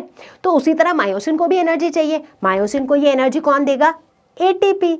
मैंने मायोसिन का आपको स्ट्रक्चर बताया था, याद करो मायोसिन के स्ट्रक्चर को। उसके हेड वाले पार्ट में एक्टिव बाइंडिंग साइट था जहां पर एक्टिन भी बाइंड कर सकता है और वहां पर एटीपी भी बाइंड कर सकता है, राइट तो मायोसिन के साथ होता कुछ यूं है कि एटीपी आके उसके एक्टिव बाइंडिंग साइट पे बाइंड करता है। जैसे ही एटीपी बाइंड करता है तो एटीपी का हाइड्रोलिसिस हो जाता है, यानी कि एटीपी जो है वो टूट के एडीपी एडिनोसाइन डाइफॉस्फेट और साथ में इनऑर्गेनिक फॉस्फेट बना देता है। तो बेसिकली एटीपी एडिनोसाइन ट्राइफॉस्फेट से एडिनोसाइन डाइफॉस्फेट बनता है, मतलब एक बड़े मॉलिक्यूल से छोटा मॉलिक्यूल बन रहा है, जिस वजह से इसके दौरान खूब सारी एनर्जी रिलीज होती है। बस और क्या चाहिए, मायोसिन इसी एनर्जी को यूज करता है और जाता है एक्टिन के पास और एक्टिन के एक्टिव बाइंडिंग के साथ बाइंड कर जाता है, जुड़ जाता है। ठीक है, तो जैसे ही ये दोनों की बाइंडिंग हो गई तो हम कहते हैं कि क्या बन गया, क्रॉस ब्रिज बन गया। मतलब एक्टिन और मायोसिन का जो ये बाइंडिंग होता है eight there active binding sites, उसे हम कहते हैं क्रॉस ब्रिज। तो यानी कि स्लाइडिंग फिलामेंट थ्योरी के स्टेप नंबर 2 में फॉर्मेशन ऑफ क्रॉस ब्रिज होता है। ठीक है, क्रॉस ब्रिज का फॉर्मेशन होता है इस स्टेप में। जैसे ही क्रॉस ब्रिज बन जाता है तो जो इनऑर्गेनिक फॉस्फेट था, अभी अभी मैंने बताया था ना कि मायोसिन में जैसे ही एटीपी जुड़ा तो उसका हाइड्रोलिसिस हुआ तो एडीपी और इनऑर्गेनिक फॉस्फेट बना। तो ये जो इनऑर्गेनिक फॉस्फेट है ये रिलीज हो जाते हैं। ठीक है, जैसे ही क्रॉस ब्रिज बन गया तो ये इनऑर्गेनिक फॉस्फेट रिलीज हो जाते हैं। ठीक है, बात क्लियर है, स्टेप नंबर 2 क्लियर है। ठीक है, सुपर। तो चलो अब देख लेते हैं स्टेप नंबर 3।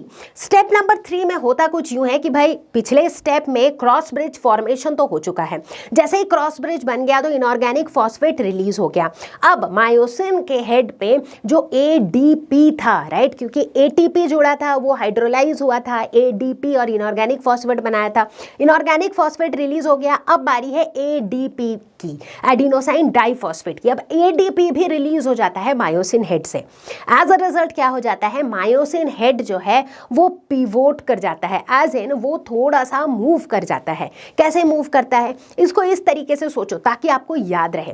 जैसे मान लो कि आप आराम से खड़े हो, ठीक है, ऐसे आराम से खड़े हो, अचानक से पीछे से कोई आता है और आपके सर पे एक भारी सा सामान रख देता है, तो एक बार के लिए क्या होगा, आप हिल जाओगे, राइट। सिमिलरली अगर आप सर पे एक बहुत भारी सा सामान लेके खड़े हो, अचानक से वो सामान किसी ने हटा लिया, तो एकदम से आप एक बार के लिए क्या होगा, थोड़ा सा मूव कर जाओगे।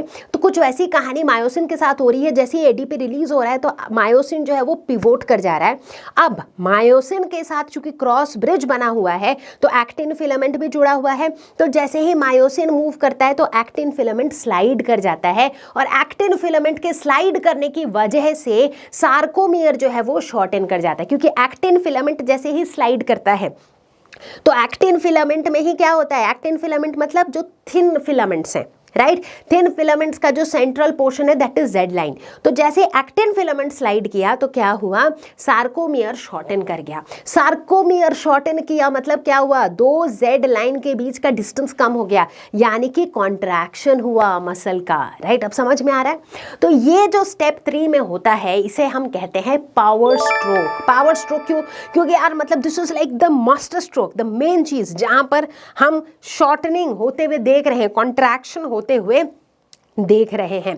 तो इसी तरह की स्लाइडिंग होते होते जो है मसल का कॉन्ट्रैक्शन होता है। मतलब ये वन स्टेप प्रोसेस नहीं होता है, थोड़ा थोड़ा थोड़ा थोड़ा स्लाइड होते होते जो है वो कॉन्ट्रैक्शन होता है। अरे रुको रुको रुको, स्लाइडिंग फिलामेंट थ्योरी की कहानी खत्म नहीं हुई है। अब तो आए हैं हम लोग स्टेप नंबर 4 में।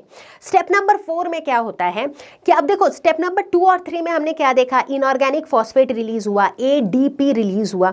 अब क्या होगा, एडीपी और इनऑर्गेनिक फॉस्फेट मिल करके वापस से एटीपी बना देंगे, यस।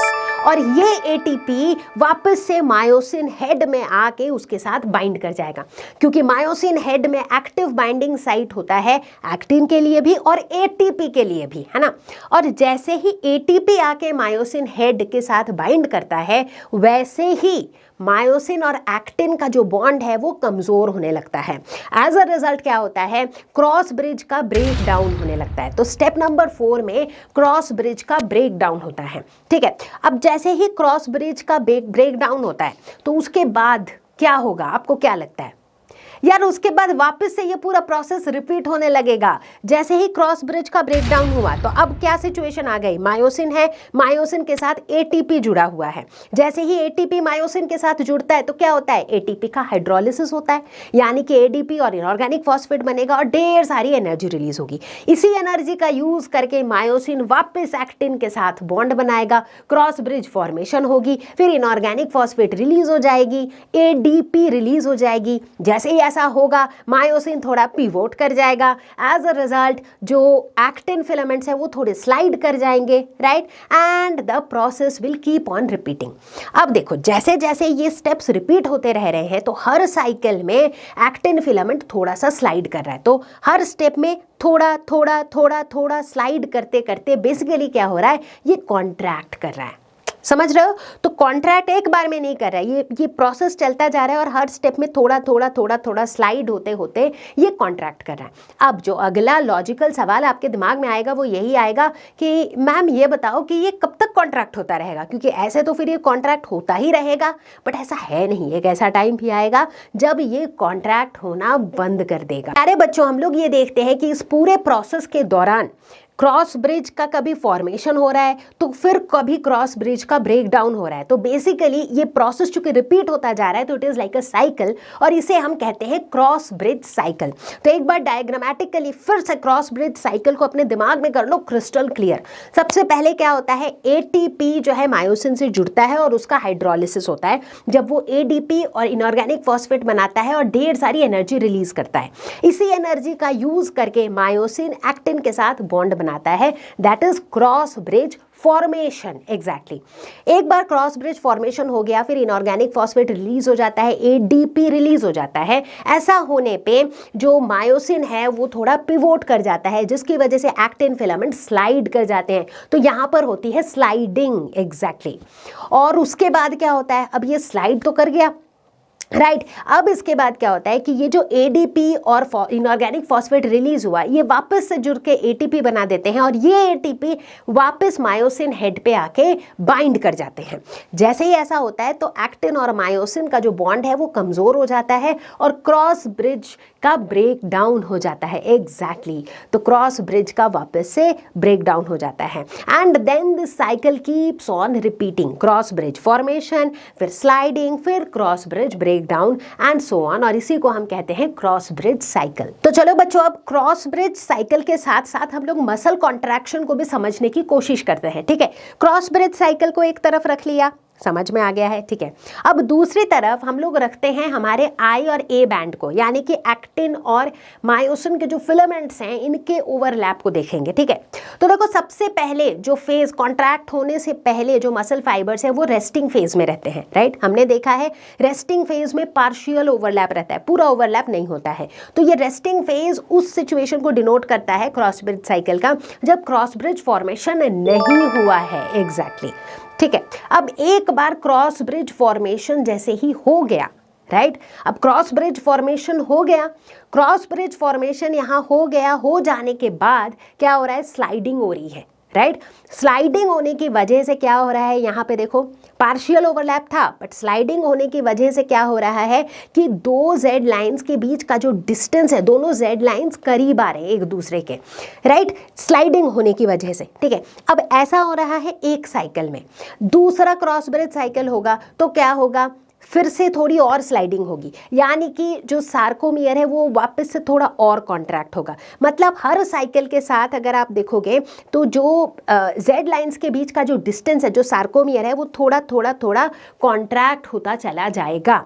अब वापस आते हैं उसी सवाल में कि ये कॉन्ट्रैक्शन कब तक चलेगा। तो चलो अब इसका आंसर ढूंढेंगे और इसका सीधा सा जवाब बच्चों ये है कि ये जो कॉन्ट्रैक्शन है या फिर कह लो ये जो स्लाइडिंग है, क्योंकि क्रॉस ब्रिज साइकिल में मेजरली दो चीजें हो रही हैं, क्रॉस ब्रिज का फॉर्मेशन और फिर क्रॉस ब्रिज का ब्रेकडाउन, राइट, ये दोनों चीजें हो रही है और इन दोनों के बीच में स्लाइडिंग होती जा रही है। तो हर एक साइकिल से थोड़ी थोड़ी और स्लाइडिंग होती जा रही है जिसकी वजह से कॉन्ट्रैक्शन हो रहा है और ये कॉन्ट्रैक्शन तब तक होता रहेगा जब तक सार्कोप्लाज्म में कैल्शियम आयंस हैं। हमने क्या देखा था, ये कैल्शियम आयंस कहाँ से आया था, सार्कोप्लाज्मिक रेटिक्यूलम से आया था, राइट। तो जब तक सार्कोप्लाज्म में कैल्शियम आयंस हैं तब तक ही ये जो साइकिल है ये चलता रहेगा, तब तक ही जो है हमें ये कॉन्ट्रैक्शन देखने को मिलेगा। जैसे ही सारे कैल्शियम आयंस वापस से सार्कोप्लाज्मिक रेटिक्यूलम के अंदर रहेंगे तब क्या होगा, क्या होगा, याद करो कैल्शियम आयंस क्या काम कर रहे थे, ट्रोपोनिन को बिजी कर रहे थे, राइट। तो जैसे ही कैल्शियम आयंस सार्कोप्लाज्मिक रेटिक्यूलम के अंदर चले जाएंगे तो ट्रोपोनिन जो है वापस से एक्टिव बाइंडिंग साइट को मास्क कर देंगे, एक्टिन पे जो एक्टिव बाइंडिंग साइट है, जिसकी वजह से एक्टिन और मायोसिन का बॉन्डिंग जो है वो हो नहीं पाएगा, राइट। सो आई गेस अब सब लोगों को समझ में आ गया कि भाई जब कैल्शियम आयंस का कॉन्सेंट्रेशन बढ़ जाता है, और कब बढ़ता है ये बताया था ना मैंने कि जब सेंट्रल नर्वस सिस्टम से सिग्नल आता है वो मसल पे पहुंचता है, जिसकी वजह से मसल फाइबर को ये इंडिकेशन आता है, राइट। तो उस तरीके से कैल्शियम आयंस का कॉन्सेंट्रेशन सार्कोप्लाज्म में बढ़ता है, जिसकी वजह से ये कॉन्ट्रैक्शन होता है। जैसे ही कैल्शियम आयंस वापस सार्कोप्लाज्मिक रेटिक्यूलम के अंदर चले जाते हैं, वैसे ही एक्टिन और मायोसिन जो है वो वापस अपने रेस्टिंग फेज में चले जाते हैं। तो बच्चों इस पूरे प्रोसेस के दौरान हम लोगों ने एक चीज नोटिस करी कि एटीपी यहाँ पर एक बहुत क्रूशियल रोल प्ले करता है, क्योंकि अगर सोच के देखो तो ये जो पूरा प्रोसेस है मसल कॉन्ट्रैक्शन का, यहाँ पर क्रॉस ब्रिज फॉर्मेशन एक क्रूशियल पार्ट है, और क्रॉस ब्रिज फॉर्मेशन होने के लिए मायोसिन को एनर्जी की जरूरत थी। एनर्जी कहाँ से मिली? एटीपी से मिली, राइट। तो एटीपी ने एक बहुत क्रूशियल रोल प्ले किया। तो ऐसा देखा गया है कि कुछ मसल फाइबर्स ऐसे होते हैं जिनके अंदर ऑक्सीजन कंटेनिंग एक रेड कलर का पिगमेंट प्रेजेंट होता है, जिसको हम कहते हैं मायोग्लोबिन। अब मायोग्लोबिन को मायोफाइब्रिल्स से कंफ्यूज मत कर लेना। मायोफाइब्रिल्स होते हैं जो थिन फाइबर लाइक स्ट्रक्चर्स होते हैं, थिन थ्रेड लाइक फिलामेंट्स होते हैं, जो मसल फाइबर्स के सार्कोप्लाज्म में पाए जाते हैं, जिनमें एक्टिन मायोसिन होता है, ठीक है। बट जो मायोग्लोबिन है इट इज लाइक हीमोग्लोबिन। जो हीमोग्लोबिन हमारे ब्लड में होता है ना, रेड कलर का पिगमेंट, वैसे ही ये मायोग्लोबिन है जो रेड कलर का पिगमेंट है। अब ऐसा देखा गया है कि कुछ ऐसे मसल फाइबर्स होते हैं जिनमें बहुत ज़्यादा मायोग्लोबिन होता है, ठीक है। बहुत ज़्यादा मायोग्लोबिन होने की वजह से, मायोग्लोबिन ऑक्सीजन कंटेनिंग है, ध्यान रखना, तो उनमें ऑक्सीजन की अवेलेबिलिटी काफ़ी होती है। इनमें माइटोकॉन्ड्रिया भी बहुत ज़्यादा होता है। एज अ रिजल्ट ऑक्सीजन का यूज़ करके ये एनर्जी, खूब सारी एनर्जी ये खुद ही प्रोड्यूस कर लेते हैं। सो बेसिकली जो एनर्जी की ज़रूरत है ना इस प्रोसेस में, वो एनर्जी ये प्रोड्यूस कर लेते हैं, और इस तरह के मसल्स को कहा जाता है एरोबिक मसल्स, ठीक है। इन एरोबिक मसल्स को रेड फाइबर्स भी कहा जाता है। क्यों? क्योंकि इनमें ये रेड कलर का मायोग्लोबिन पिगमेंट प्रेजेंट होता है, जिसकी वजह से इनका रेडिश अपीयरेंस होता है, इसीलिए कहते हैं इनको रेड फाइबर्स। दूसरी तरफ कुछ ऐसे मसल फाइबर्स भी होते हैं जिनमें बहुत कम मायोग्लोबिन होता है, जिसकी वजह से उनका जो कलर है वो विटिश या फिर कह लो बहुत ही पेल सा कलर होता है। उनमें माइटोकॉन्ड्रिया भी बहुत कम होते हैं, और ये वाले जो फाइबर्स हैं ना, ये एनारोबिक प्रोसेसेस पे डिपेंड करते हैं फॉर एनर्जी, क्योंकि इनमें इतनी ऑक्सीजन की अवेलेबिलिटी होती नहीं है, तो ये एनारोबिक प्रोसेसेस पे डिपेंड करते हैं। और अगेन इनके कलर की वजह से इन्हें कहा जाता है वाइट फाइबर्स, या फिर इन्हें कहा जाता है anaerobic muscles.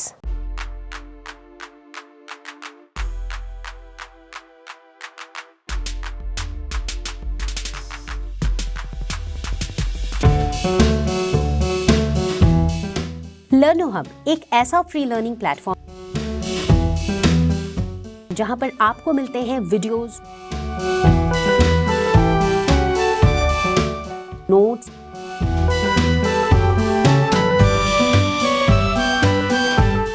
NCERT solutions, sample papers, and online tests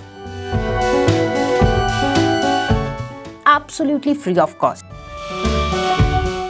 लर्नो hub class 11-12 YouTube channel, अगर आप या आपके जान पहचान का कोई तैयारी कर रहा है नीट या जेईई का, तो हमारे यूट्यूब चैनल पर है लर्नो हब नीट पे जीत, जेईई पे जीत का complete course absolutely for free. इनमें चैप्टर्स की डिटेल्ड एक्सप्लेनेशंस, लाइव क्लासेस, ढेर सारे क्वेश्चंस और प्रीवियस ईयर क्वेश्चंस डिटेल्ड में कवर्ड हैं। और तो और you can ask all your doubts absolutely for free at ask question section of लर्नो hub. हमारा एंड्रॉयड ऐप भी है। आप 1-on-1 क्लास लेना चाहते हो तो है लर्नो हब स्वयं at a very affordable price. लर्नो hub free है पर बेस्ट है।